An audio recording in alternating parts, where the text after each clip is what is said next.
หากนี้เนี่ยละพูดถึงความเหงาเศร้าปานไฟเผาต่อบักคาพันธุมาบิดานะมีแต่โอยแล้วก็โอยละข้างโอยว่าพองโอยละโดยบ่เคยสิคิดพอเกิดขึ้นขวัญกระเจิงเคยอยู่กันเรื่องระหว่างผัวเมียเท่านะทุกหัวใจที่เมียเว้าปรึกษาความก็ยังมีพอสร้างแต่เดี๋ยวนี้หมดหนทางโลดบ่มีป้องแก่สวดเหลือตั้งแต่ถนนเมียทั้งคนมาตายทิ่มหน้ากลางแอนปันงัวตางทุกยอดเป็นพ่อแงยังสิได้ว่าไม่มีทุกเอาเหลือเป็นพ่อไม้เมียมาตายบ่ได้ไม้พ่อปานฝ่ายน้ำลุ่นตอนถนนอันละจอกเสียงยินเสียงว่าห้องเพลงละฝนเล็งภาษากาลใจบ่บานเงาหงอยสดเศร้าลงอยู่คือบ้านเสือว่าตายดินถมหนากลายเป็นผีหนีเป็นเพื่อนแม้นสิเอิ้นแล้วก็เอิ้นได้ก็ท้อเอิ้นนิ่มนี่ละเนาะยันเยือนโอคาแองมหาภัยไปบ่มีวันกลับลับบ่มีวันลุกละตื่นคืนลงฟื้นโอ้ว่าหลับไม่มีหนีไม่พ้นความตายคนเป็นของแท้แน่นอนหรือละชื่อว่าลูกชื่อว่าผัวชื่อว่าเมียตายไม่เหลือห้ามไม่ได้บอกไม่ฟังมีสะยัวบ่มีดังละคือวังบ่มีท่าหมาบ่มีเฝ้าบ้านขโมยขึ้นลวงบ่เศร้ามีแต่เผาบ่มีล้อคือมีขอบ่มีหลวงพวกแขนคอควายงอแงผายสิหัวป้องอายโอ้ยเสือว่าเป็นพ่อไม้ล้วนเจอใครของความทุกข์ผัวตายไปเมียเก่าอ้างอุราพอเป็นมาเมืองบ่ตายบ่มีแล้วฮอดเมืองแก้วฝากเมืองลังขึ้นไปนั่งอยู่ฝากฟ้ากะหาหม่อมละบ่อนตายยามเมียตายลูกชายยังอยู่นำกะไข่แน่อีกชะลาความแก่มากดผ่านเบียบคั้นกำลังใกล้ละหมอผีละผู้ฝากผีฝากขายกะไก่กันคนละบ่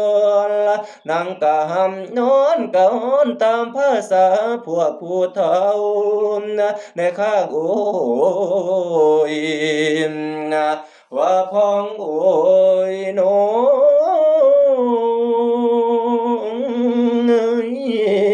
เอนมเมื่อสุชานีสีภรรยาได้ตายจากเท่าพันธุมาไปก็อยู่เพียงคนเดียวแกมบ้านตัดฟืนขายอยู่คือเก่าทั้งเป็นห่วงลูกเต้าแล้งเศร้ากะจมหาก็มีนักกาละบัดนี้ขอทัดตอนท่อนบั้นหันเข้ามาคือหมากปิ้นคนอยู่ในแดนดินพรหมลิขิตขีดเส้นจึงเห็นพ่อว่าพบกันเรวัตะวานั้นได้ถือบวชเป็นพระใส่ความเพียรมานะได้ผ่านมาพรรษาห้านายอุราใจวนคิดถึงคุณปิตุเรศออกจากเขตวัดตังเลยเดินมุ่งขึ้นสู่เหนือไปจนเพียย่างจนลาหินกระท่อมอยู่ไปหน้าทั้งหน้าพ่วมสีคำภิกษุเรวัตะเลยไปขอพักน้ำถามพ่อใหญ่ผู้อยู่เฝ้าก็เลยหูว่าพ่อโตเว้าต่อกันให้มันคือลูกโซได้บวชพอพันธุมะเรวัตะแสนดีใจบ่ห่วงใยอันใดแล้วในหัวใจพุทธแผ่วบ่มีแนวสิเป็นห่วงสวงพ่อปานว่าไข่ยามใดถึกยาจับหัวก่อนท่อนไปนาแต่ผ้าพอพระพันธุมะเที่ยวพิกขาทั่วเขตที่บิณฑบาตอยู่ในกรุงสาวัตถีราวดีผู้เลิศล้นได้มนต์ขึ้นว่านังฉันถามจังสี่จังสันจังหูว่าเรวัตะถือความเพียรเป็นพระจึงปากจาดอมเว้าฟังเอาเด้อกะโยมเฒ่าพระมาเห็นแม่ออกสาวใจเคยร้าวมันเกิดเนา ราวดีเราสิเป็นคนเว้าความเข้าที่ผ่านมาสั่นแหล้ว มาอีกเด้อพี่น้องราวดีตอน2นำพวกพ้องมาแอววาทธรรมมาอีกแล้วบ่มีแป้วและแม่งสมมโนมาตรแม่งที่โยมส่งเมสเสจไปอยากฟังหลายเหลือประมาณพวกลูกหลานจึงมาเว้าเอาละเนาะโยมเฒ่าราวดีของเฮาสิเริ่มออกสตาร์ทเครื่อง เพียงเริ่มบทเท่านี้ราวดีสิกล่าวเว้าให้โยมเฒ่ารับฟัง นี่ล่ะพ่อแม่เอ๋ยลาวดีทราบหูนะเนื้อคู่เก่าเฟหลังเดี๋ยวนี้ยังบ่ทันตายได้โคตรผมนกโกนคิ้วนะเดินตามของพระโคลิ้วแพ้สีเหลืองได้ห่มห่อหลวงพี่โอ้ยบุญฉันหลายจังได้พร้อมนะคันเห็นก่อนดอกตอนคำนะนี่ติหนอเพิ่นว่า10 ปีลำสาวเนาะปีลำจังเห็นกวางมะยามมังเข้าขึ้นเล่ามาเห็นเจ้าดอกเทื่อเดียวเพิ่นว่าเที่ยวทางยืนเดินคนทางย่างคนทีกะกันเนิ่นนานปีโลกมันกลมจังขอบดวงแม่นกายได้กะบ่กายนะสัมพ่อเพิ่นดอกว่าไว้ข้าสิทุกข์บ่อนมีข้าสิมีบ่อนทุกข์แทบประทานแต่เทิงฟ้านะข้าได้เจอเห็นหน้าก็โง่มาบ่เป็นอื่นลาวดีแสนสดชื่นละพ่อปานยืนอยู่ฝากฟ้าได้เห็นหน้าหลวงพี่มานะนี่ติหนอเพิ่นว่าดำหน้าลาฝนบ่ฮู้ยบ่มีหวังสิได้เกี่ยวแต่หัวปีตกบ่แพ้ละขั้นตอนท้ายหากบ่ฮู้ย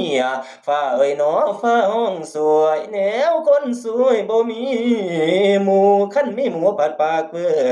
คันมีม้าผัดปากเบิ่มนะเอามีกระเสือผัดก้นลงคันมีบุงผันก้นโลซาดได้มีมีดติดต่อคมเบี้ยวศพบ่แข็งเหลือแห้งเด้เหลือแห้งน้องว่าสิแปลงขัวขามลำตะโค้งพอได้ตายมาเจอไม้ไผเหี่ยลำแห้งละหมอดเล่มนะเกลือเคยเข้มกับเป็นเปรี้ยวมีรักเดียวใจเดียวมันถึกเบี้ยวบ่เป็นท่านี่ที่หนอเพิ่นว่ากระต่ายเต้นปลายฟ้าบ่มีมองไฟขี้ดินนิ่มนะอันแนวสิ้นบ่สมแป้งแสนสีทอก็น่ามนเลยบ่นวลแนบเนื้ออันแนวแป้งป้องกะปูมเห็นว่ามันสิเป็นหน่วยโป้เห็นแตงหน่วยเครือปลายคันแม่นเครือเท่าตายเน่าแมงสะแตงเหียงดิฉันเสียใจยิ่งแนวชีวิตคนยิ่งผู้ยิ่งเอ๋ยผู้ชายต้มบ่ฮู้เมื่อผู้ชายโอ้ยเล่นผู้ชายบ่น่าเชื่อต้มผู้ยิ่งไฟบ่ดังบ่แม่นเปื่อยตั้งแต่หนังพังตั้งแต่เนื้อเปื่อยบ่เหลือฮอดเล็บน้อยสะอ่อนโอ้โฮเมื่อยมานุมเอ้ยเหี่ยนมเป็นจังไดล่ะค่ะหลวงพี่ยังสบายดีบ่แต่ปัดไกลไล่ถินสั่งบ่ส่งข้าวบ้านมันไปค้างอยู่จังใดน่ะค่ะหลวงพี่ ยังคงมั่นเสมอมันคือเก่าหันละลาวดีเอ้ยจิตหลวงพี่ก็อยู่พี่ใจหลวงพี่ก็อยู่พี่ไปพ้นแต่ห่างคิงดอกนางเป็นจังไดล่ะค่ะหลวงพี่คันไปสนุกสุขสำบายจังซั้นคิดฮอดความเก่าความหลังแหน่บ่ล่ะค่ะหลวงพี่โอ้ยลาวดีเอ้ยอย่าสิมาหาลำเอาไฟตำแผลเก่าเถาะติแผลเก่าหายเหือดแห้งอย่าทำให้ว่าเน่าคืนบัดนี้ถึงเวลาแล้วอาตมาศิลาก่อนพรใดดีประเสริฐนั้นให้โยมได้ว่าดังหวังเด้อสาธุอาตมาศิลาละลาวดีเอ้ย หลวงพี่สิฟ้าวไปไสไว้แต่ค่ะหลวงพี่คือมื้อนี้เป็นวันลงอุโบสถหลวงพี่ก็สิฟ้าวไปลงสังฆกรรมหมู่เพิ่นก็สิคล้องซั่นล่ะคันว่าซั้นก็บ่เป็นหยังดอกค่ะหลวงพี่แต่ว่ามื้อใหม่วันหลังคันหลวงพี่ว่างๆก็ให้หลวงพี่มาคุยกับลีลาวดีใหม่ในเด้อค่ะหลวงพี่นี่นะภิกษุเรวตะคืนนะ เดินลงเฮือนคืน นที่ขืนอยู่ไปก็บ่ดีละร้อยแผลเก่าถูกขยี้ไฟแผลเก่าถูกขยี้นะฟ้าสันเข้าแล้วเหล่านี้นะลาวดีเอ้ยลาหลวงพี่ขออำลาอย่าคนแต่เรื่องเก่าละนางอย่าละจีวรแผ่พี่สิเศร้าของเขาพี่สิมองน้องให้อยู่ตั้งแต่น้องกับทั้งแม่มันดาเด้อนางเด้อโลกของโยมกับของพามันห่างกันไกลเยือนนี่เดี๋ยวนี้นั่นทางหลวงพี่นี่สิเศร้าเดือนเศร้านิ่งหยุดจริงๆหมดทุกเสียงนางเอ๋ยหยุดจริงๆหยุดจังๆบาบ่ถามคำบ่สั่งวางแล้วดอกสู่แนวละบำเพ็ญเพียรดอกแนวขันตั้งต่อพระนิพพานโลกสงสารในเมืองคนมันเอียงเอ็นคอยนะว่าแล้วถอยหลังเดินกลับคืนสู่เชตวันกสันโอดอกทางเอานะเอ้ยใจหนึ่งห่วงทั้งผู้สาวใจหนึ่งเพียรว่าอยากมอมนะเลยสิลมดอกป่วยใจนะความอารมณ์ก็บ่ได้สติยังดอกเอียงเสียงน้องคุยนั่งจ้าบ่ห่างหูดอกพอดีนะคันคิดไปคิดมาว่าสินี่มันมุมไปสงบอารมณ์บำเพ็ญสร้างอยู่กลางป่าละนี่ที่หนอเพิ่นว่าหอนสิเป็นราชาละตีนเพิ่นเป็นหนอหมออายเสื้อไผนี้ก่อนนี่ละว่าสินอนได้หายง่วงสงบใจยังเต็มที่เขาผ่านมาไรนี่เห็นทุนข้างคากะบองว่าสิเดินห้างอ่องไปสิแจงแถลงสารฟังแต่เป็นคนเพิ่นปันถูกความเขาแกงว่าสิสาวเป็นแหล่งนักถุงแดงขี้ขันยังเอ้ยนายบาดพาเดินทางหนีไปข้าน้ำเต็มโสดหนังหน้าซ้ำกุลาละเอาเปรียบประมาเบิ่งแล้วสวยคือเรื่องของความรักว่าสิเศร้าบ่หมายมักฝ่ายผู้หญิงมันมาเย้ยของมันเคยมาแล้วแนวเพเปลี่ยนตั้งแต่เก่าว่าสิเศร้าคักแล้วอันร้อยเปรี้ยวหากบ่ให้แล้วว่าเดียวไอ้จังมันเฮ็ดบ้าใบหลอกลวงพี่เร่ร่อนเธอมากกว่าหน้าที่ใส่ละหลอกลวงจนเสียคุณนี่เดี๋ยวนี้นั่นทางหลวงพี่พูนเตรียมทุนสิไปฆ่าละบัดเจอโจรเข้าปล้นแยงเลยบ่เหลือบาทแบ่งเองทวนสิขาดต่อกำไรไฟพ่วงดับลงไปเพียงเล็กน้อยละเธอปัญหาขี้ฝอยขี้เกียจน้อยเข้ามาโอ้ยเมื่อไฟเจอขี้ฝอยไฟบ่ลุกก็ต้องบานประมาความรักน้องเข้าใจอายบ่พี่ชายละสายรักเก่านั้นบ่ทันเสื่อมดอกหายหมดเนี่ยว่าสิอดบ่สนใจบ่ห่วงใยเธอน้องหลวงพี่ร้องเบิ่งแล้วสงบใจยังบ่อยู่นี่ละเดี๋ยวนี้นั้นรักหลวงพี่เปลี่ยนจากหักทอผู้กลายเป็นรักหนอทอฟ้าเลยสิบามว่าป่วยตายนอนละพานางโอ้เดเดโอ้ยนอมเมื่อเรวตากลับถึงวัดเชตวันแล้วไฟรักเก่าก็เริ่มลุกขึ้นในใจอีกจะทำอะไรก็ไม่ได้แต่กระวนกระวายอยู่บนกุฏิของตนก็มีนากาละครั้งนั้นเมื่อหลวงพี่เรวัตมาอยู่วัดเชตวันลาวดีก็ขยันส่งแกงกับนับแต่กับดีๆไปส่งหลวงพี่เรวัตในวันนี้ราวดีก็ไปส่งจังหันหลวงพี่พอท่านฉันเสร็จราวดีก็ชวนคุยออกไปว่าเป็นจังได๋ล่ะค่ะหลวงพี่การสันข้าวสันปลามันแซ่บแม่นนัวเนี่ยบ่ล่ะค่ะหลวงพี่ การฉันข้าวฉันปลาของหลวงพี่ก็แซ่บก็นัวอยู่คือเก่าหั่นล่ะลาวดีเอ้ยคันแม่นหลวงพี่ฉันแซ่บฉันนัวอยู่อันหลวงพี่คิดฮอดความเก่าความหลังแหน่บ่ล่ะค่ะหลวงพี่แม่นความเก่าความหลังอิหยังล่ะลาวดีหลวงพี่นี่บ่เคยมีดอกอันความเก่าความหลังที่เธอว่ามาน่ะหลวงพี่บ่ฮู้จักดอกลาวดีเอ้ยอ้าวก็ความเก่าความหลังตั้งแต่หลวงพี่เคยบอกว่าฮักว่ามักลาวดีจังได๋ล่ะค่ะหลวงพี่ โอ้ยลาวดีเอ้ยอย่าฝ้าวกวนใจอ้ายขอร้องเธอหลายๆอย่าหาคนแต่เรื่องเก่าหลวงพี่เฝ้าบอกบ่ได้วินัยห้ามจะด่วนถามหลวงพี่ขอร้องเธอหลายๆเถอะลาวดีเดี๋ยวอกหลวงพี่เนี่ยสิแตกตายก่อนเธอล่ะลาวดีเอ้ยคันเว้าจังซั่นนี่หลวงพี่ก็สั่งลาวดีซั่นตัวแม่นบ่คะหลวงพี่หลวงพี่บ่ได้สั่งดอกลาวดีเอ้ยแล้วตั้งแต่เธอนี่สิคิดไปเอาหลวงพี่บอกบ่ได้หลวงพี่เว้าบ่ได้ส่ำนี้ล่ะลาวดีเอ้ย นิมนาราวดีน้อยยิ่งคนพ้อยเพื่ออับช่วงโรคความรักขบีบคั้นหลดทนกันหลังสมองยิ้มนะหลวงพี่เอ้ยคันหลวงพี่บ่ตอบน้องแสดงว่าสังฉันน้องหลวงพี่น้องยิ้มนะ โอ้ยความสัมพันธ์ที่เคยมีได้ขาดลงเป็นบัดเนี่ยบ่มีหวานสนิทแน่นเป็นแฟนกันตั้งแต่เพียงเสื่อโดนนานไปมากเมื่อคงเหลือแท้ตั้งแต่ห้อยละแล้วดีอุปมาดังเหยื่ออ้อยแมลงหมดบ่สนใจพอความหวานทั้งในได้เจือจางจน เมื่อกี้เหลือแต่เพียงรอยซ้ำไม่จดจำจนขี้ฝุ่นหลวงพี่เอ้ยบ่สมรอมาโดนนี่ใจประสงค์ต่อตั้งได้พังทิ่มละฟังชนนะโอ้ยคิดว่าย้อนยันโลสิกินเฟียงฉันละเสียงหลวงพี่เอ้ยหอเฟืองเล่นหอดก้นละย้อนลองก็บ่กินนี่ อ้าวดินก็ได้เท่าดินแนวดินดันนะดันตายซ้ำกับฝ่ายดินทรายบ่อยู่ยงคงน้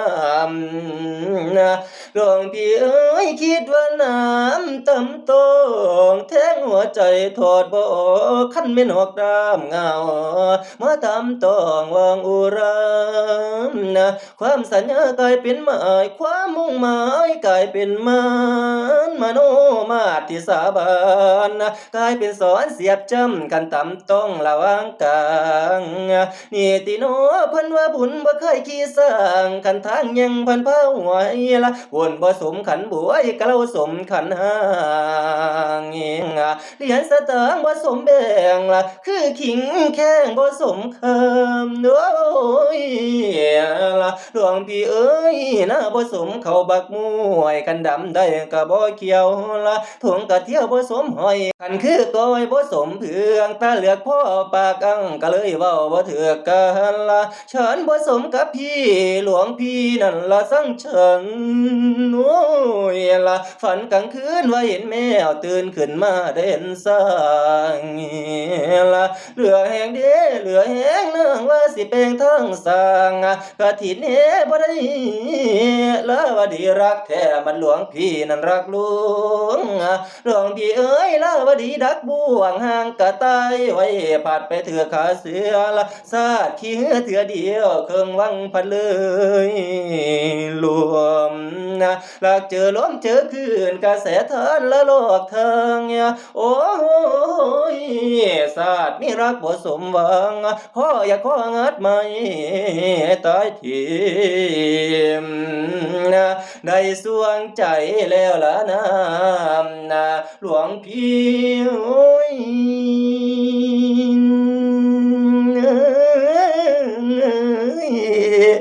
นะนมหลวงพี่ก็บ่พอสิบอกแล้วว่าดีได้จักความได้บ่คะหลวงพี่ลาวดีเอ้ยรีบกลับคืนมาบ้านเกินเวลาแม่สิดาเว้าอยู่วัดอยู่ว่าอีกจักหน่อยผู้อื่นฮู้ศีลหลวงพี่ก็สิด่างดำ เดี๋ยวนี้ค่ำมากแล้วให้ฟ้าวต่าวคืนกลับอาตมาก็สิได้ไปจำวัดหมู่สิมองทางหายไปกลับคืนมาสารวดีเอ้ยอย่าสิมาเว้าลำลีลำไรหลาย บ่ต้องไล่ดอกค่ะหลวงพี่เรวัดลาวดีสิไปเองสิสั่งลากันเด้อค่ะวาสนาราวดีนี่มันน้อยบุญสมภารลาวดีนี่มันต่ำก็สิไปตามกรรมบ่ต้องไล่ดอกค่ะลาเด้อค่ะหลวงพี่ค่ะลากันเด้อค่ะหลวงพี่เรวัดคนใจร้ายคนใจดำโอ๊ยข่อยละแฮงว่าแล้วเนาะพอออกไม่ออกเนาะข่อยแฮงว่าคนสิเครียดเนี่ยข่อยแหมมันแฮงสิเป็นจังซี่ล่ะเนาะผู้หญิงนี่เนาะคันเขาคันเขาบ่บอกว่ามากกว่าฮักก็เหลียวเบิ่งหน้าเพิ่นเข่งอึ้งตึงปานหนังกองตากแดดคันเขาบอกว่ามากกว่าฮักก็จักว่าเพิ่นเยี่ยมเพิ่นหัวตัวเนาะไม่ออกนี่นะผู้หญิงเอ๋ยยามงอนงามนะพอปลาไหลแม่เงางอนงอหน้าแดงกำลาวดีเอ๋ยรักของเธอสร้างมีกามอุปสรรคกีดกันให้เธอเศร้าดอกห่วงเหงานะเอาคันหลวงพี่สิบอกว่ารักเจ้าก็ย่านเก่าดอกเสียศีลละนึกอยากกินแกงบอนขันเมื่อกินย้ำขันลีนนะแนวมือถือสากินปากผัดว่าถือศีลละย่านดินฟ้าดอกจันเติมอดีตเก่าบ่เคยลืมนะทางหลวงพี่ปากบ่ได้อยากอายฟ้าละพ้องดินนะซ้ำว่ากินสิ้นแค่ข้างปัจเจปากบ่ลันละนางเอ๋ยซ้ำว่ากินสิ้นสร้างแหข้างกระด้างปากบ่เป็นแน่บ่แม่นของเว้าเล่นประเด็นแห่งภาษารักเธอบ่ดูดีคักเบิ่งจีวรของหลวงพี่นะสีของเธอกับสีอายมีความหมายไปคนแง่รักเต็มอกอยู่บ่แพ้ขืนจะเว้าก็ส่วนเสียละเกือบ่แข็มเขาสิเอิ้นว่าน้อมยอมกันนี่กาบ่หวยหอมนะเขาสิเอิ้นดอกฟ้าลังวังบ่มีหมู่แค่สะโดดซ้อนบ่อยู่คนนิ่มนะสงบ่ถือศีลมันโสดดวงจันทร์บ่พ้นหมอกบอกรักเธอแล้วหักแล้วไทยบ้านบ่เสือถือละสีดำเพิ่นก็เอิ้นว่าสีมือสีขาวเพิ่นเอิ้นว่าสีไข่สิ่งที่ร้อนก็คือไฟสิ่งที่เย็นนั้นแม่นน้ำอยู่ในสร้างดอกอ่างหินนิ่มนะหลวงพี่หวังอยากสิ้นเธอผัดเรามากนะอาตมาเรวัดส่วนสิตายก็ทนกันนี่ละอาศจรรย์ใจโอ้นายเขาสารอยู่ในโอละผัดงอข้อขึ้นตอดไก่ภิกษุคือผู้เห็นภัยละแห่งคิดไปผัดแห่งกุ่มถูกโจรปล้นยังผ้าเหลืองจนการเมืองคงกินบ้าละอันธพาลปนพวงภัยจนความรักปนหัวใจจนจะไล่ปนพี่น้องบ่มองสิ่งเบิ่งตระกูลแห่งคิดไปผัดแห่งวุ่นที่นี่วุ่นวายหนอศึกษาบ่มันหายสวงอุราใจแป้วนะศึกออกไปกินแหวหัวมันแก้วที่มันยิงละผู้หญิงเอ้ยมาอย่าเธอจังแม่นเอ้ยคันบ่อายพี่น้องสิศึกษานะให้สวงใจนอนละนออยู่เอ้ยนอนมเป็นจังใดกะโยมเฒ่านักหรือเบาพวกเจ้าว่าสมคุณลือคนซาว่าเป็นดาวระยะฟ้าแสงจ้าทั่วอีสานแน่บ่โนอดสะฟังหากสิพ่อดอกโยมพ่อบ่อนมันจังอันนี้มากล่าวถึงนายทหารวังออกล่าโจรคนร้ายจับเอาทรายที่เคยปล้นเจ้าปันเสที่โกศลเป็นคนออกคำสั่งกล่าวไปถึงในวังว่าพวกโจร500ได้ถอยล่าบวชพระกันเชตวันวัดนั้นมีโจรใหญ่เรวัตตาทหารวังจับศึกมาแห่ประจานประหารฆ่าขึ้นหลังล่าแห่ตามบ้านนั้นเป็นกฎมนต์เทียนบานประหารโทษแต่ครั้งก่อนผ่านปราสาทบางอ้อลาวดีเจ้าหล่อนดึงลูกกอนป้องเอี่ยมออกมาเยี่ยมดอกซองดูนี้ลาวดีทรงป้องเอี่ยม บนปราสาทหอสูงเห็นแต่คนมุงดูพวกหมู่โจรนักเลงกุมทุกคนล้วนหัวโล้วนบ่มีผมพอน้อยละเสียงคนสาบแซงปอยคันดังลั่นทั่วนครนี่ติโนเพิ่นว่ากรรมเก่าย้อนสนองตอบคืนกรรมถือเขาจับตีตรวนใส่ขาก็ยังสมโสว่ามันสิตายได้กระดังไปน้อยกินศาสตร์คนหนักแผ่นดินละตายมื้อละ7-8 ล้านคันเมืองบ้านได้ห่วงจวนการเมืองโกงกินบ้านให้กว่าคนขอทานเนาะจี้ปนบ่เหลือที่ศาสตร์ว่าคนดับปีทำสังคมไม่เดือดร้อนนี่ละขนอนได้บ่อิ่มตายเหลียวไปหลังไปหน้าคนที่อยู่หลังสุดสร้างมาคือเรวตาละหลวงพี่ฉันเทโนนี่แม่นอีหลีบ่เห็นแล้วทั้งสงสัยย่านบ่แม่นกันว่าคนคือกันสั่งสิคือโพดแท้กันแลหน้าบัดแดงงหลวงพี่เอ๋ยพี่เป็นสงฆ์ที่ยึดมั่นกันตั้งเที่ยงอยู่ในศีลใส่สิมาเป็นโจรแห่ประจานตามบ้านวันนี้ฉันเพลแล้วยังคุยกันนี่กับฉันอยู่น้อยเสียงเข้าหูให้ทหารประกาศซื้อขันเลี้ยงเว้าดอกซื้อเสียงเลี้ยงลำดับตั้งแต่1ฮอด9แม่นผีเลวแต่ละคนที่10ตามสงสัยสิแม่นจริงหรือบ่พ่อได้ยินเนาะเขาคนที่หลังประกาศว่าละคนที่10ชื่อว่าเรวตาละแล้วว่าดีเกือบแม่นหมู่โอ้ยกับทั้งฟ้าวแล่นพาเลินลงจากปราสาทสั่นกันวิ่งเข้าพาฝูงชนละตะโกนเสียงทั้งเอื้อนว่าพี่เรวตา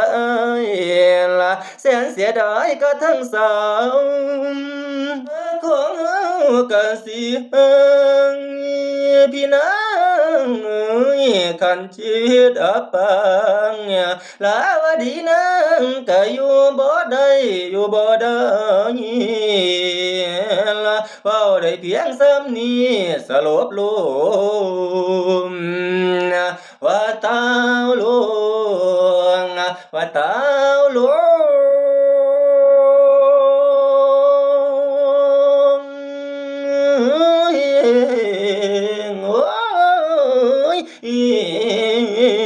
นอ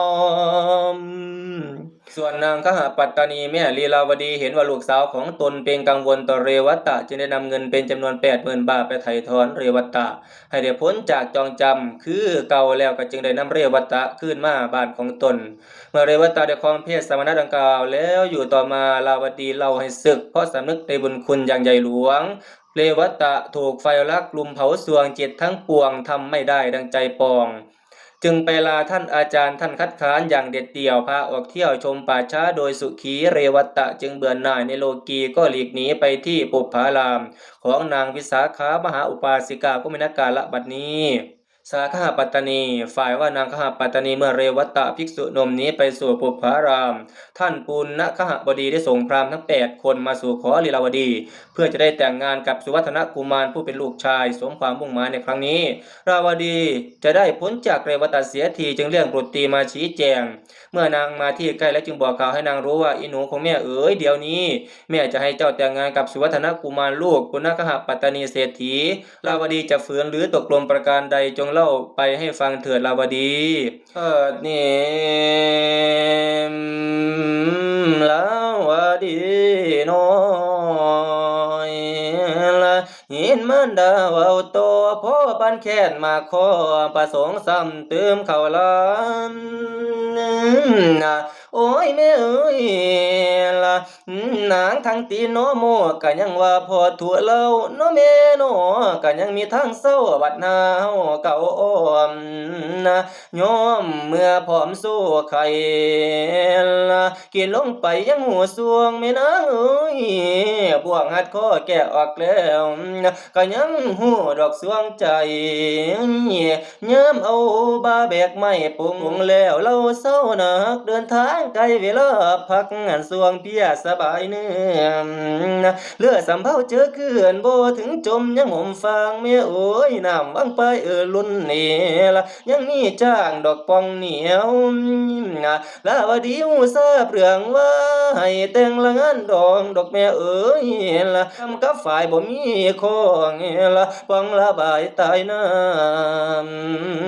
นี่ติโนเพิ่นว่านะทำติดกับหวยตกถึงปีมันสวยได้เจอพอแต่น้ำแกงกันความหาความแพงเลยสิเป็นกำแพงบ่มีได้ใหญ่สูงเอากระบุงทักน้ำโบราณว่าผิดหลักดอกแมวโอ้ยเสียวผัวบ่เคยมักเฮ็ดจังได้สิเอาได้ก่อไฟสิงยามเดือนหาผิดตำราพวกเฒ่าแก่คนหาเก่ามีบ่แพ้ไผสิกล้าแต่งวิวานี่ล่ะโอ้ยลาวดีนี่ย่านฟ้าผ่าแรงมันพันแรงกะบานหัวดอกแม่เอ้ยกลัวที่ว่าหลับเพิ่นสินินทาทวงหลวงพี่ฉันยังบ่สิ้นยังถือศีลอยู่วัดป่าตราบใดเต้าบ่มีเงาละป่าบ่ใหญ่ท้อแก่แย่บ่ใหญ่ท้อสร้างคันนางสิจอดอกนางร้อมโอ้ยคันป่าหมอบ่กลายเป็นป่าข้าวป่าขาวนางบ่กลายเป็นป่าเดือดพักอีเลิศบ่ท้อใบกระดุมบ่โปงดอกว่าน้ำน้ำก็ยังเป็นน้ำบ่กลับกลายเป็นหินแม่โอ้ยดินก็ยังเป็นดินบ่กลับกลายเป็นไม้ละราวดีสิบ่จงใจมั่วละคันมีผัวสากหลวงทีมแม่นางแม่นสิกลายเป็นผีลาวดีก็บ่แม่นแล้วก็บ่แล้วล่ะนะล่ะอีแม่เอ้ยเด้อโอ้ยนมเห็มเอาว่าสิมีเคยคำคันมีกำวิ่งเข้าป่าหาบ่กินไก่น้อยพ่ออยากปล่อยหาลุงบุญบ่เคยนุ่งส่งบ่เจอหลังขาบ้านว่าสิหนีคนพานพันเราเจอคนเกลเหลือแห้งส่งเครื่องไปงานบุญพาเวทพาเพิ่นเทศแล้วนครเต็มกะบ่แถมเฮือนบ่มีละฟ้าแอมขโมยจนสิขึ้นยามเมืองบ่มีผู้นำประสาราชเดือดร้อนจนเสียเขาละยอมยี่หญิงบ่มีครูสอนคือหน้าดอนปนหินแหบ่มีลูกตุ้มเขาสิเอิ้นว่ากะวิงหญิงบ่มีครูสอนกะนอนบ่อนเป็นเปื้อแป้งซ้ำกินแกงบ่มีรสแม้นสิเกินลงท้องเองละนางสิของค่อยทาเรวตาภิกษุหนุ่มซ้ำคอยจุ่มดอกไม้กะลำต้นที่เหี่ยวตายละผู้ชายมีละเต็มบ้านพ่อปัญญุงแก้มปาละถ้าพระสงฆ์องค์ข้าเจ้าผู้ใดเว้ากล่าวสอนแม่ได้อาบน้ำหอนละมาก่อนหูจักดีละไผว่าทรงองค์ชี้เพิ่นสิเอาเมียซ้อนอุปมาก็คือต่อแก่นหลอนบ่มีวันสิแตกเกียงลักบ่แม่นความจริงเพิ่นเว้าว่าจังสั่นละนางสิท่าเฮ็ดอีหยังไผว่าคังอยู่ต้นสิกลับกลายเป็นขี้เสียละอีกก็คงเป็นปีบ่ฮ้อนกลายเป็นกล้วยผู้ใดว่าเขาคุ้ยสิกลายเป็นละงาสร้างนกกายังสิกลายเป็นละนกเจ้าแหนงสิเอาคู่สอนละจงฟังท่อนที่แม่จา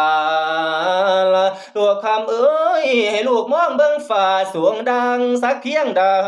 บ้านเพิ่นไปกินทานเพื่อพลาบัดเมื่อบ้านเนี่ยละส่วนลีลาวดีละสร้างพลาทั้งที่หวังอยากได้กับหลวงพี่ได้ยินผีกะหนคนได้ยินคนกะวุ่นทำบุญเอาหวังพระซ่อนผู้ใดกล้าเว้าละเป่าแปงละแหนงสู่เอาสาละละเอาผัวมาเลี้ยงแม่คิดคักๆเบิ่งแหน่จงฟังคำแม่เว้าจงเอาทอนละแม่อนุ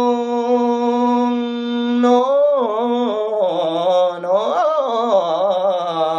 น โอ้ยลาวดีเอ้ยแม่นี่อาบน้ำร้อนเกิดมาก่อนฮู้จักดีแล้วไว้ว่าสององค์ซี่เพิ่นสิเอาเมียซ้อนเฮ้อเนี่ยลาวดีเอ้ยแม่ก็สร้างเว้าเนาะที่ลาวดีนี่สิรอคอยท่าบ่แม่นว่าสิเอาพระตัวแม่ให้เพิ่นสึกออกมาจังสิเอาเป็นครูซั่นเพิ่นอยู่ไปจนเฒ่านางก็บ่เอากับผู้อื่นสิอยู่ไปตลอดเฒ่าบ่ขอเว้าเรื่องแต่งงานตัวล่ะค่ะแม่มีแต่เว้าแต่จังซั่นล่ะเจ้านั่นลาวดีเอ้ยบ่เว้าจังซี่สิเว้าจังได๋ล่ะค่ะแม่ลาวดีคอยหลวงพี่เรวัตยังว่าน่ะ มีแต่เถียงกับเถียงเนี่ยไปสิไปไสก็ไปโลดไปลองคิดเบิ่งต้องให้ดีต้องให้คักเด้อเราว่าดีเอ้ยเมื่อลีลาวดีได้โต้เถียงกับมันดาแล้วเราวดีก็ไปวัดปุปผารามเพื่อจะคุยกับหลวงพี่เรวัตตาพอไปถึงกุฏิของหลวงพี่เรวัตตาแล้วเราวดีก็เรียกหลวงพี่แล้วก็นั่งที่ควรส่วนข้างหนึ่งเพื่อจะคุยกับหลวงพี่เรวัตตาก็ไม่นากาละครั้งนั้นเรวัตตาได้ยินเสียงสำเนียงหญิงทราบเป็นจริงว่าลีลาวดีจึงได้ถามไปว่าเธอมานี้เพื่ออะไรรีบกลับไปเสียเถิดนะเวลานี้ยามค่ำคืนเดี๋ยวคนอื่นเขาจะเห็นจะเป็นเวรแก่หลวงพี่กับเสียทีราวดีมาตอนนี้ราวดียามกลางคืนหลวงพี่ว่าจงกลับไปแม่นเธอมาอีหยังเนาะราวดีเอ้ยยามกลางค่ำกลางคืนเฝ้าฟังเปิงมาเนี่ยแม่นเธอมีเรื่องอีหยังราวดีมีเรื่องสิมาบอกกับหลวงพี่ให้ฟังตัวค่ะหลวงพี่เรื่องอีหยังบอกมาให้หลวงพี่ฟังเบิ่งก่อนนะราวดีเอ้ยคือว่าจังซี่ล่ะค่ะหลวงพี่จังไดคือว่าลาวดีนี่รอคอยท่าคอยหลวงพี่สิขาไปหาน้องผู้คอยอยู่คอยไปโดนมากมื้อคอยได้ก็บ่เห็นเดี๋ยวนี้แม่เข็นเขียวให้มีผัวพ้นผ่านกับสุวรรณกุมารราวดีอดบ่ได้เลยมาเว้าให้หลวงพี่ฟังนี่ล่ะค่ะหลวงพี่โอ้เดี๋ยวนี้นี่แม่สิให้เอาผัวว่าติแม่นล่ะค่ะหลวงพี่อ้าวเอาโลดเป็นหยังเอาลูกเอาผัวเอาแล้วมันก็แล้วตัวลาวดีมันสิยากอีหยังเดี๋ยวนี้เอาลูกเอาผัวซื่อๆก็สิมาบอกพระบอกเจ้าให้ฮู้จักพุ่นติเนี่ย ก็ยังว่าลาวดีคิดต่อพระสิมาคิดต่อพระจังได๋ก็ยังว่าพระบ่สึกคันอยากได้ก็เอาโลดคันหลวงพี่บ่สึกหลวงพี่นั่นสั่งลาวดีติค่ะหลวงพี่บ่ได้สั่งแต่หลวงพี่หั้นบ่สึกหลวงพี่ก็สิบ่ฮักลาวดีจักหน่อยเด้บ่ค่ะหลวงพี่คันหลวงพี่มักหลวงพี่ฮักลาวดีน่ะหลวงพี่ก็สิสึกไปแต่งงานกับเธอแต่นานแล้วล่ะลาวดีเอ้ยบ่ให้ท่ายากปานนี้ดอกลาวดีกลับไปซะกลับไปคันหลวงพี่นั่นบ่สึกลาวดีก็สิลากลับก่อนเด้อค่ะหลวงพี่สิกลับไปหยัง แล้ววันนี้สิครับไปแต่งงานเถอะค่ะหลวงพี่แต่งงานกับผู้ใดแต่งงานกับสุวัฒนากุมารเถอะค่ะหลวงพี่แต่งมื้อใดแต่งมื้ออื่นนี่แหละค่ะหลวงพี่แต่งแท้ๆติแต่งมาแท้ๆนี่ค่ะหลวงพี่โอ้ยห่วยๆแล้วอย่าสิฟ้าวไว้หลายแล้วบัดนี้เอ้ยแม่ล่ะโอ้เนาะโอ้ยบ่ฟ้าวไปจังได๋แล้วบัดนี้ก็สิฟ้าวไปตัวเดี๋ยวมันค่ำสิบ่มีผู้ทรงตัวแล้วค่ะหลวงพี่คันสิแต่งการแต่งงานอีหลีก็อยู่คุยกับหลวงพี่จักหน่อยซะก่อนเนาะมาวัดมาว่าบ่ทันโดนนั่งแป้นบ่ทันพ้อดากอุ่นอยู่ ก็สิกลับไว้กลับว่าปานนั้นติจังมื้อใดก็ได้ตั่วส่ำแต่งงานซื่อๆนั่นล่ะบัดนี้เลาวดีอยู่บ่ได้ดอกค่ะหลวงพี่เลาวดีบ่มีแนวสิคุยกับหลวงพี่ค่ะหลวงพี่มีหลวงพี่มีอยู่เลาวดีเอ้ยหลวงพี่มีเรื่องสิคุยนำเธออยู่มีเรื่องอิหยังค่ะหลวงพี่เลาวดีเอ้ยถ้าเช่นนั้นให้เธอไปรอคอยท่าอาตมาอีกจักหน่อยบ่ซักคอยอยู่ท่าสิสึกแท้ว่าแน่นอนเธออย่าฟ้าวเดือดร้อนให้รอก่อนจักระยะ พี่โอ้หลวงพี่นี่ก็สิสึกจากพระบ่ให้เกินเท่าใดค่ะหลวงพี่7มื้อ7มื้อก็คักนี่แหละค่ะหลวงพี่7มื้อก็คักนี่ล่ะลาวดีเอ้ยกลับคืนไปซะไป7มื้อจริงๆติค่ะหลวงพี่ก็7มื้อจริงๆนั่นล่ะลาวดี7มื้อจังๆติค่ะหลวงพี่7มื้อจังๆนั่นล่ะลาวดีเอ้ยอย่าสิลำลีลำไรหลายไปๆกลับคืนไปซะ7มื้อคักๆติค่ะหลวงพี่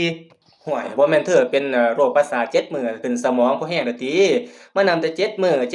แท้เดี๋ยวนี้ลาวดีเอ้ย ธรรมดาล่ะค่ะโรคประสาทมันก็ขึ้นสมองตัวเขาหลวงพี่อ้าวหลวงพี่ก็ว่าถูกปานนั้นตัวกลับคืนไปสารวดีตามกำหนดหรือสัญญาพี่สิสึกไปแต่งงานกับเธอเด้อ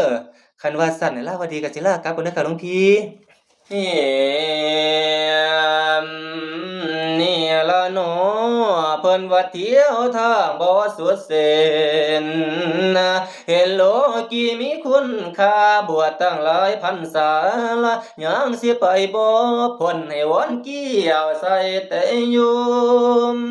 นะไม่ปักเล่นทากลมโตมากแปลกธรรมดาละอาตมาก็คือดังกระดังความเพียรลม นี่ล่ะสำเภาทามกำลังลมนะลมผู้หญิงพัดเต็มที่ถูกลมปากล่าวาดีละพัดกระแสจากคลื่นแม่นบืนได้กระทอบืนนี่ล่ะแหนสิขึ้นไปนุ่งส่งกางเกงลังฟังความหญิงเสือกจริงๆเสือกคักๆได้มากเถือจนนอนเพิ่มอันความดีที่ทำไว้ล่ะตอบบ่ไหวเอ้ยตามเลย ถ้าบ่สึกออกไปละเธอสิเอาไม้ซ่อนเลยสิฮ้อนห่มพระโคละตกทั้งหลุมตกทั้งล้อตกทั้งเกวียนบ่เข้าท่าเดี๋ยวสิตกฮอดมาตาสิเปละพองเคละสึกไปส่งเครื่องสนุกเที่ยวสนุกไปทำวินัยบ่บังคับนอกจากกฎหมายบ้านนาเคยทำงานเคยทนสู้โอ้อดสู้นาทียิ่งได้เมียเป็นคนเมียสนุกนอนขาขึ้นห่างเป็นนายจ้างนั่งอยู่หืนนะสาธุเด้อถ้าหากผู้ขานี่นั่นเฮ็ดเปื้อนของเงียภาษาทาละอย่ามีกำน้ำผ้ากะบาปหนาน้ำต้องเงละน้องอย่าไกลข้องผาสาวสีกาปัดผาแปรอยากได้หนอยากน้ำหญิงเพศแม่จึงจำต้องห่างขันว่างผ้าที่ห่มของความรักผูกมัดคองให้จำจ้องให้ดึงหนีเขินอยู่ไปเป็นราคีคิดอยากอายสาวบ้านนี่ละมาหัวคนลุ่มล้อมความตุ่มตอมดอกลมใส่ละไฟความรักจูดเจียนความกุ้มบ่ซุ่มเย็นเป็นน้ำเว้นที่เคยสร้างเป็นน้ำทางที่เคยตายละอยากน้ำกำที่เกาะไว้จึงทำให้ดอกแปรปวนละม้วนผลท่านที่ย่อมให้ม้วนปัจจัยที่ย่อมก็ขอให้สมมาตรบุงอย่าเป็นหนี้ดอกข้าคุณเอียงเดี๋ยวนี้ความว่าวุ่นกำลังเดือดฮอดหนสามละอารามกุฏินะอย่าเก้ามองให้หุ่งเลียงนะเฮียมจะไกลละเว้นความจำเป็นเต้นเข้าป่าละสมเด็จพ่อศาสนาอย่าว่าลูกประมาทมาสิขออ้างห่างบ่เห็นแล้วละน้ำน่ะละศรัทธาอยู่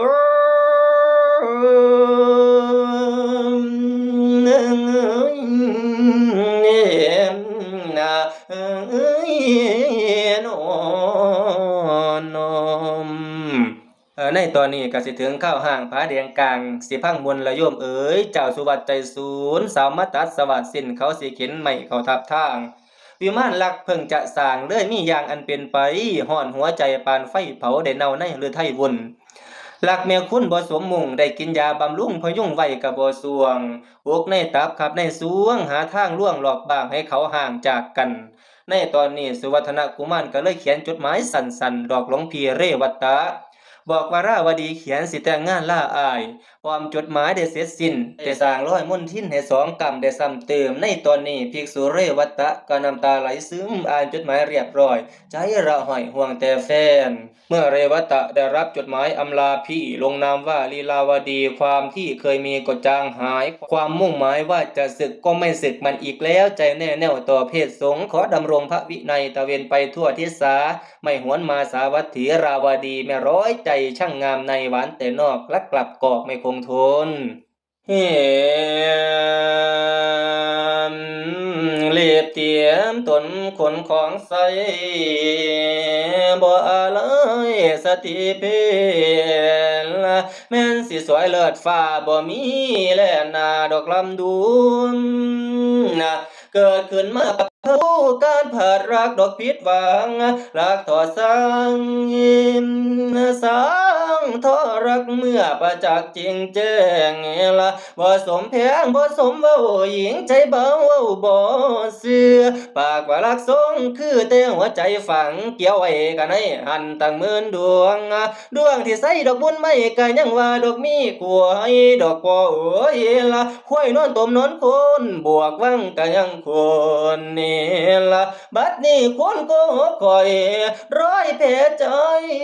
ออกจนเกือบสามมัวเนาะเราเกือบได้ศึกทายผ้าพ่อหญิงบ้าดอกซ้อนกลสร้างถอนโยมเนาะสร้างถอถูกจนปนนุ่งผ้าห่มยังคาคิงผู้หญิงตัวบ่เห็นตายลูกปวดซ้ายบ่เคยงอมสาธุเด้อขอถวายอกไว้ในคำสอนพุทธบาทเกิดศาสตร์นี่ศาสตร์นาละสิบ่สึกบ่ยุ่งอิทธิบายหาลู งค์คำพระองค์บ่ท่านคอนละภาคคำสอนละบ่ท่านเสื่อมสิขอเตรียมท่าจอ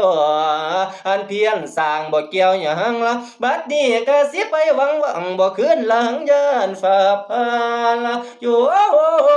มเด้อโยมประสงค์น้ำบ่นานบ่คืนโค้งดอกอวยมาละ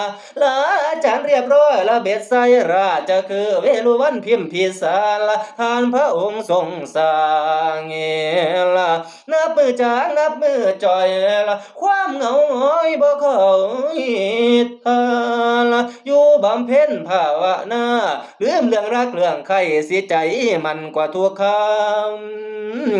โศกเหลือเกินที่รักเราบ่อาจเอากะนิ่งหาลาวดีลาวดือฮอดสื่อเตือฉันลืมสิ้นเนี่ยละบำเพ็ญสิ้นทรงพื้นผ้าหาหนทางพ้นจากบ่วงสรวงเพราะปานว่าพ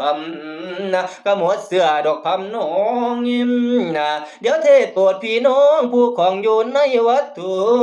ถึงตนเองบ่บรรลุกะแนะนำกะโยมได้ไก่ละหนอเข้านี่ลาวดีผู้ใจง่ายละถึงสิเป็นสิตาย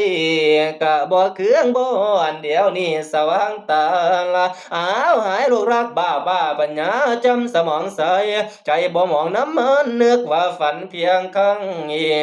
ละอิจิตตังขอเศร้าเรื่องทำความเพียรให้พ้นส่วนละรักบ่มีขอบครัวแสนดีใจยังหล่นพ้นสิทนสู่บ่ละถอยเว้าเรื่องเล็กเรื่องน้อยคอยฟังเบิ่งดอกตอนปลายละนิยายธรรมะเรื่องราวดีบ่ทันม่วนจบกระบวนประพันธ์สิละหอกวีประพันธ์เทศโปร่งบอกให้เรียบร้อยละสิถอยโค้งละว่าโอ้ยลุงละว่าโอ้ยลุงว่าโอ้ยเงยนอมนะโอ้ยนอนนมนี่ละดีน้อยยามโพยไก่ไล่หลวงพี่เรื่องทั้งหมดที่เกิดมีขาดความจริงทุกสิ้นเพราะเขาแกล้งดอกแต่งเอาลักก็เลยเกิดแจ้งพอสวดเป็นคนเฮ็ดเพื่อพระเดชหัวใจอยากได้ลาวดีน้อง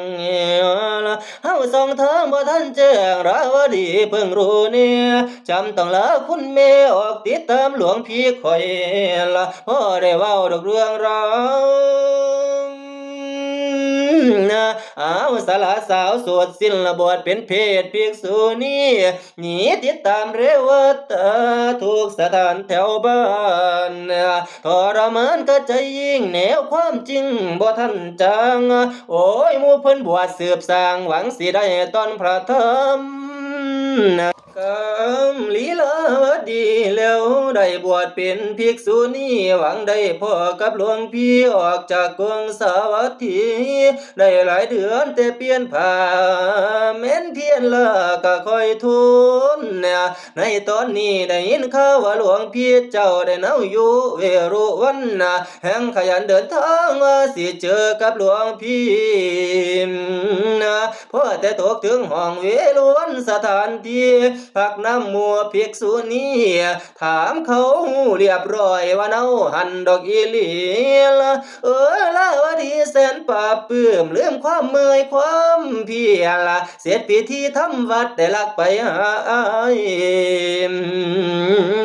อธิบายเองจะแจ้งจดหมายปลอมพร้อมทุกอย่างละเป็นจังไดก็ตามสร้างตอนนี้ดึกมากแล้วสิไปเว้าให้พี่ฟังลาวดีบ่อาจจ้างเลยเบ็ดใส่กุฏิดูสงัดวังเวงเคาะประตูเลยนี่ล่ะว่าหลวงพี่เอ้ยโอ้ยนิมนต์เผยประตูมาฟังฉันก่อยกาวละราวดีมีเรื่องราวสิมาแจ้งให้หัวประตูน้อยให้ค่อยเผยแล้วละนะหลวงพี่โอ้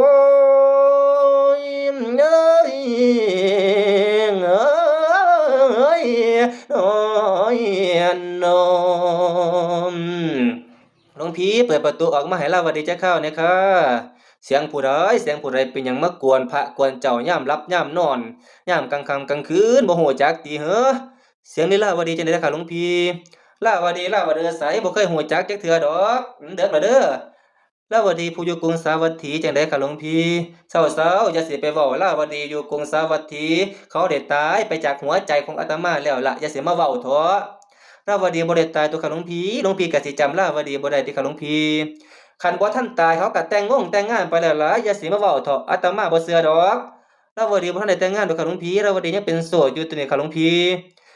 คันว่าลาวดีมาจากกรุงสาวัตถีนั่นมาโดยเหตุใดโดยวิธีใดน้อลาวดีบวชเป็นภิกษุณีมาค่ะหลวงพี่ฮิมนะพอได้ยินคำเว้าจำได้คักพอปานหยังนางบวชเป็นภิกษุณีบวชตามเนาะหลวงพี่ลาวดีเอ้ยน้องล่ะหญิงใจสองดอกสาดสัวมีผัวแล้วก็บ่แล้วสั่งมายงให้ป่วยใจอาตมากำลังใกล้ชีวหมวกดวงธรรมเธอยังนำมาผ่านอีกอยู่เด้ออีกอยู่เธอว่าจอมมายาดอกหาเลเพอุบายแหน่งน้อยเธอก็สั่งบ่ตายตั้งแต่เนาอยู่บ้านเนี่ยคันหวานมื้อที่แต่งงานเอาฉันบ่หันเปิดได้คันแม่แต่ประตูกุดแม่ประตูหัวใจว่าบ่ยอมสิเผย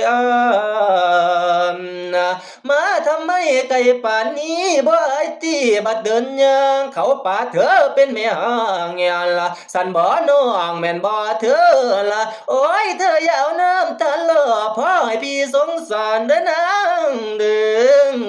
สาดน้ำตาลแรมปีบ่อาจกินอย่างเสียท้อ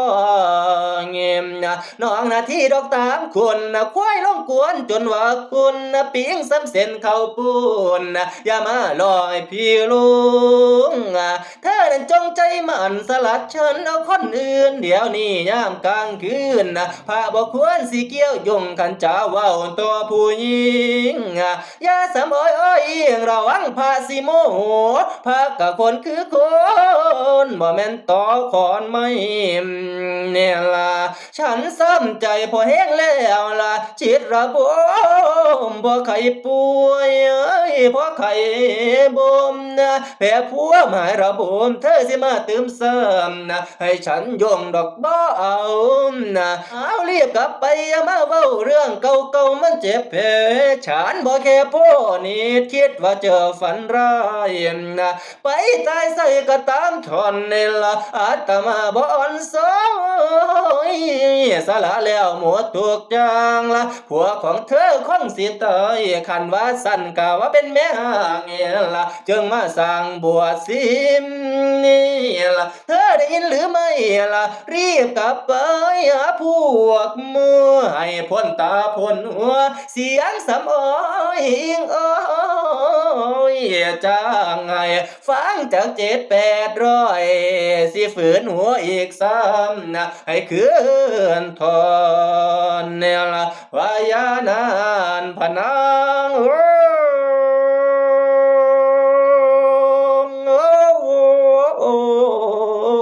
บุมนะว้ายนอนดื่มนับตั้งแต่มื้อนั้นจนมาฮอดมื้อนี้ราวดีนอนไข้กินยาหยังก็บ่หายใจเคยแป้วมันเกิดเนา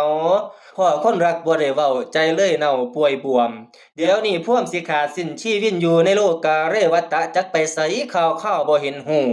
คนมาดูอาการไข้ตั้งหลวงหลายบ่มีหน้าของหลวงพี่จึงว่านหมู่ภิกษุณีตามหลวงพี่พบพ่อได้เว้าเรื่องราวภิกษุณีรีบฟ้าวบอกหลวงพี่สุพุตตะไปสุกระคัตตาเขตภูผาธรรมนำเอาเรวัตะใดกลับขึ้นมาคือเก่ามาฮอดแล้วก็จึงเว้าคลายความเศร้าแก่นางเบิ่งก่อนนะหลวงพี่ลาวดีเอ๋ยแม่นเธอมีความเว้าแนวใดจึงตามพี่เรื่องอยู่สาวัตถีหลวงพี่ลืมแจ้งสิ้นย่านศีลพ้อยดอกด่างดำคันเจ้ามีคำเว้าให้ไขคำแจ้งข่าวจาเหตุขอไขแจ้งว่ามาเบิ่งก่อนนะราวดีแม่นเธอมีเรื่องอันใดจึงได้ตามหลวงพี่ขึ้นมาเว้าสู่หลวงพี่ฟังเบิ่งก่อนนะลาวดี บัดนี้หลวงพี่เอ๋ยลมหายใจครั้งสุดท้ายกำลังเล่นมาถึงละหลวงพี่เอ๋ยนะโอ้ยคงบ่นานโดนได้พบกันก็ดีแล้วนะราวดีมีแนวเว่าเผยสำเนาต่อหลวงพี่ละหลวงพี่เอ๋ยตอนอยู่สาวัตถีบุพารามข้างนั่นละเคยมีเรื่องดอกเรื่องงามนะก่อนหลวงพี่สิหนีมาได้รับจดหมายน้อยที่เขาปองใส่หลวงพี่แม่นบ่น้อโอ้ยหาว่าน้องลาวดีละเป็นคนเขียนภาคคอกันขอเรื่องสิแต่งงานนะหลวงพี่เอ้ยสุวัฒนกุมันนั่นละเป็นคนแกล้งหาแนวทางหลอกลวงพี่สำหรับน้องลาวดีก็ได้รับจังสันจดหมายน้อยดอกดังกันเนี่ยหลวงพี่เอ้ยในข้อความจดหมายนั้นว่าหลวงพี่เป็นคนเขียนเขาผักเพี้ยนหาหนทางขันแต่งดองกับน้องเนี่ยเฮาสองทางบ่ทันแจ้งความเป็นจริงดอกทวนทีโอ้ยล่ะพี่เฝ้าหลักนี่ราวดีบ่ได้แกล้งเพราะไก่เยือนห่างสะเทือนนะหลวงพี่เอ้ยนับหลายวันประเทงเยือนนางจึงบวชติดตามนะเดี๋ยวนี้สงครามลักได้พักลงแต่เพียงนี้นะอภัยแล้วดีบ้างนะมีกรรมคำขอโอ้ยลักพอได้ก็บ่ได้มีแนวของดอกแล่นควงหลวงพี่เอ้ยก่อนความรักสิเปิดกวางน้องแกล้งว่าสิเอาเขาว่าแต่นำความจริงกันเรื่องจอมอนั้นนี่ล่ะฉันก็เลยประจักษ์ว่าสวดนะถ้านากุมารเป็นคนเขียนดอกอยู่เนี่ยโปรดอภัยดิฉันเนี่ยหาดิฉันพลาดพลั้งก็เลยขอก็คดีนะหลวงพี่เอ้ยคิดว่าในโนศาสตร์นี่เฮาได้ห่วงเพียงว่าจะนอหลวงพี่น้อยละโอ้ยลาวดีสิขอรักบ่อยู่ยืนไปได้นะสมหัวใจดิฉันแล้วแนวใดน้อยได้จำแจ้งละแถมรอยยิ้มฝากไว้อะไรล้นเลือนประเมินนะมอนทำท่านี้ฉันบ้างบัดตั้งตายสลายเริงโอ้ยเอ้ยละโปรดนำข่าวของนางไปบอกญาติพี่น้องเงี้ยละขันทางบ้านในเน้นเดิมให้ลีลาวดีนะคะหลวงพี่ลีลาวดีเอ้ยหลวงพี่ก็สินำข่าวเอาข่าวของเธอเนี่ยไปบอกญาติพี่น้องของเธอให้รู้จักเรื่องทุกสิ่งทุกอย่างหั่นล่ะลาวดีเอ้ยเธอบ่ต้องเป็นห่วงดอกลาวดีโอ้ยโอ้ยหลวงพี่เอ้ยล่ะต่อจากนี้ก็สินอนดอกบ่ฟื้นบ่จักตื่นขึ้นมาโอ้ยอันกะอยากกินสิละปนสลายละปนยามเสือว่าดินถมหน้าบ่มีวันพ่อหลวงพี่เอ้ยอย่าสิเฝ้าลืมลาวดีละรักเจียงรักเธอให้จำไว้ซื้อดิฉันลาวดีสิยึดมั่นในความรักเหนือชีวิตแม้นสิตายเป็นเพียก็บ่ลืมหลวงพี่เนี่ยละรักมีกรรมจำต้องขอเดินทางก็หลวงพี่โอ้ยนะโอ้ยอย่าเฝ้าลืมลาวดีผู้รักจริงรักแท้ละโปรดจำไว้ผู้สร้างลำนะหยาดน้ำตาหยดสุดท้ายละฝากไว้ก่อนด้วยความห่วงฝากไว้ด้วยความห่วงจากดวงใจน้อยนะวิญญาณลอยออกจากร่างหลวงพี่เอ้ยจำต้องห่างบ่มีมือนะเสียนเต้าคื นะสิตาขึ้น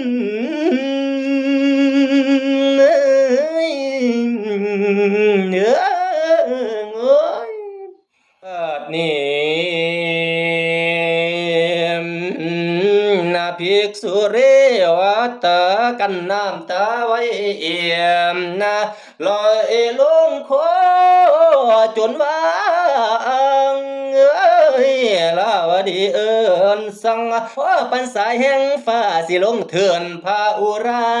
ละขณะนี้ดอกฟ้าได้เหี่ยวเฉาตายละเสียดายเด้ลาวดีผู้ที่ตายวายวินนี่โทษอดทนคอยหลวงพี่ละจนชีวิตเจ้ามามุนเด้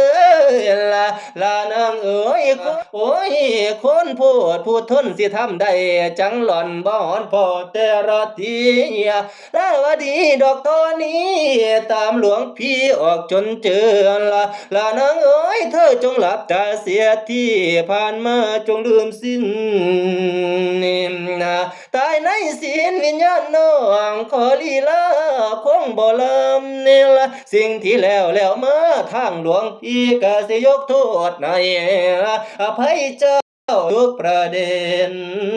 เว้นของเฮาทั้งสองข้างกรรมของเฮาทั้งสองทางกุศลกี่บ่สู้ทรงลักบ่สมประสงค์เป็นน้ำซาดอกก้อนพุ่นได้เทน้อมผู้ละคันสายสัมพันธ์จึงขาดบัลลาสลายปันในเธออวกเธอตายไปคงบ่ทุกข์เพราะว่าตายด้วยรอยยิ้มพี่สิพิมพ์บรรจุไว้อนุสรณ์บรรจุเธอสร้างเจดีย์ใส่ลูกน้องให้สมข้างเกียรติคุณลืมเรื่องรักเรื่องวุ่นให้เธออุ่นเจ้าในใจซาต่อไปให้พันพบได้รักกันอย่างเต็มที่พี่สิรักลาวดี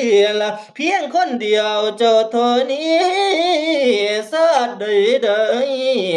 ก็ตามสร้างโอ้ยจนชีวิตอายอับปังถึงนิพพานเท่านั้นละคำมันจังสิขาย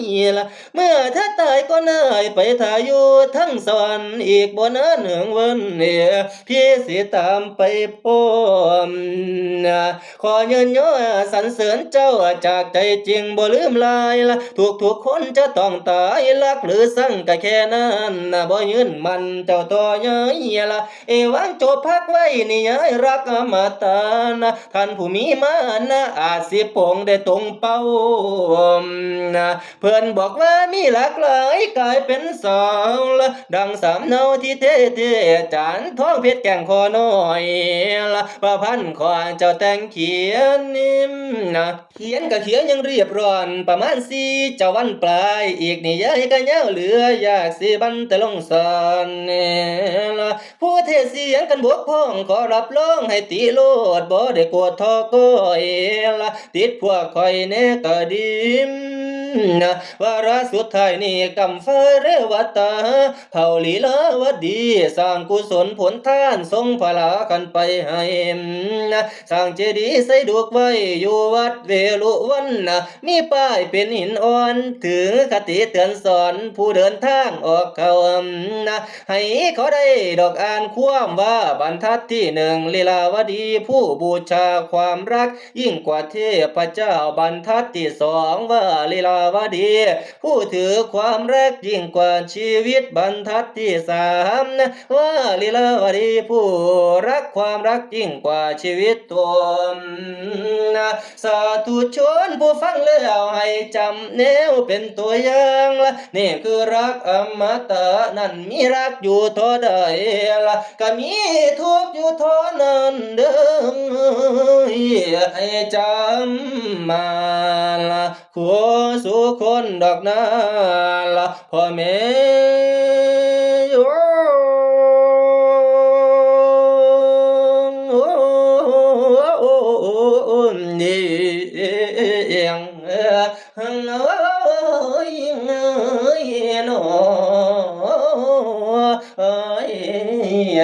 no